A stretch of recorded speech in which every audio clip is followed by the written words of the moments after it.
Salut! Aujourd'hui, je vais te parler des 7 signes qui prouvent que peut-être tu es un sorcier ou une sorcière. Mais des vrais signes, pas ceux comme on voit dans les autres vidéos, les autres articles. Et peut-être que, tout comme moi, tu es un vrai sorcier et une vraie sorcière. Donc reste bien accroché et voyons ensemble quels sont ces 7 signes. Le premier signe, forcément, c'est que tous les jours, tu t'entraînes à maîtriser et à améliorer tes capacités énergétiques. Que ce soit à travers un travail rigoureux de protocole d'exercice, comme on peut voir dans la voie du mage.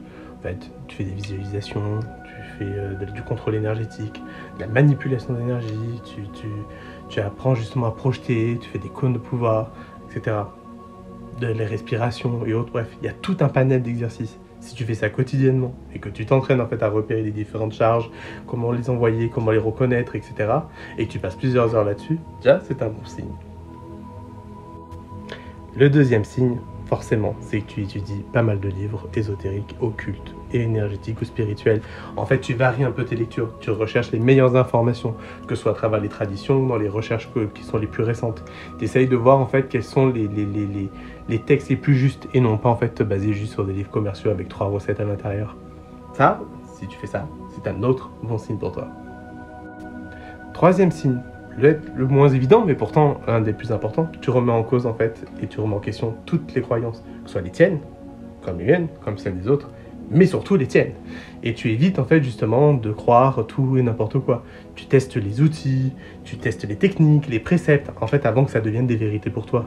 Tu ne lis pas en fait juste un truc sur internet ou dans un bouquin et te dis ah c'est bon, ça y est, c'est la vérité et c'est nickel. Voilà. Donc tu remets tout en cause pour savoir qu'est-ce qui est le plus juste. Si tu fais ça, c'est encore un bon point pour toi. Quatrième signe, tu ne négliges pas en fait les connaissances universitaires ou scientifiques. Donc tu fais des études aussi très bien pour voir qu'est-ce qu'on en dit d'un point de vue anthropologique, en histoire, en géographie, dans la méthode scientifique, etc. Tu essaies de rester le plus rationnel et avoir le plus d'esprit critique possible pour pas en fait tomber dans les pièges des fausses croyances, des tiennes ou celles des autres. Bon, si toi tu arrives à faire ça, bah là aussi tu gagnes un bon point. Le cinquième signe, disons que tu recherches plutôt la qualité que la quantité. Tu évites en fait d'acheter 10 000 baguettes, 10 000 tarots, 10 000 pierres, etc. que tu sais même pas pourquoi faire. Mieux vaut privilégier en fait la qualité que la quantité. Donc en réalité, ça va être pareil par exemple pour les formations. Pareil pour toutes sortes de choses. Tu vas pas en fait faire tous les stages qui existent de l'univers juste pour avoir en fait un mur rempli de diplômes. Ça sert à rien, surtout qu'en plus ça n'existe pas ces diplômes-là, c'est des trucs faits sur Word. Donc tu vas surtout privilégier justement la formation ou justement la tradition qui convient le mieux et qui est le plus juste à ta pratique, au lieu justement d'écumer toutes les foires à neuneux. Si tu fais ça, ça aussi, c'est un autre bon point. Sixième signe, et non pas des moindres, tu cultives justement l'humilité. Tu vas pas en fait te mettre à faire praticien au bout d'un an, juste comme ça, après 3 lectures. Ni avoir acheté un pendule, ou avoir acheté 3 pierres, ou 3 oracles, et te dire que tu es praticien et te mettre à ton compte tout de suite. Non, non. Tu vas t'entraîner avant, tu vas bouffer du dossier, tu vas justement essayer d'améliorer et d'attendre un petit peu de temps avant que tu aies justement le maximum de connaissances avant de pouvoir proposer des services. C'est mieux quand même, non? Je pense. Tu seras d'accord avec moi. Bon, si tu fais ça, autre bon point pour toi. Et dernier, non pas des moindres, si tu es un sorcier ou une sorcière, c'est que tu pratiques la sorcellerie et la magie.